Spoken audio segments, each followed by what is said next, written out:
আসসালামু আলাইকুম, সবাই কেমন আছেন? অনেকগুলো চিংড়ি মাছ একসাথে পরিষ্কার করে নিয়েছি। এখন এগুলো পরিষ্কার করে ধুয়ে সুন্দরভাবে ফ্রিজে আবার উঠিয়ে রেখে দিব।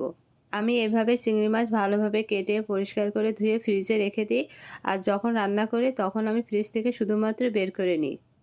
এখানে আমি চিংড়ি মাছের আগে থেকে ভিতরে যে এটা পরিষ্কার করে নিয়েছি। এখন শুধুমাত্র ভালো করে পানি দিয়ে ধুয়ে চিংড়ি মাছের মাথার ভিতরে যে ময়লাটা থাকে সেই ময়লাটা আরও একবার আমি পরিষ্কার করে নিব। আর এই যে চিংড়ি মাছের ভিতরে যে শিরাটা থাকে এটা আমি বের করে নিব।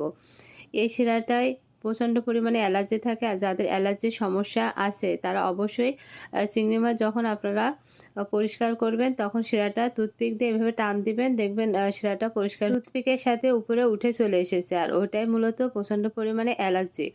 আর যাদের অ্যালার্জির প্রবলেম আছে অবশ্যই আপনারা শিরাটা ফেলে দিয়ে তারপরে চিংড়ি মাছ রান্না করবেন। দেখুন আমার পরিষ্কার করা হয়ে গেছে। এটা এখন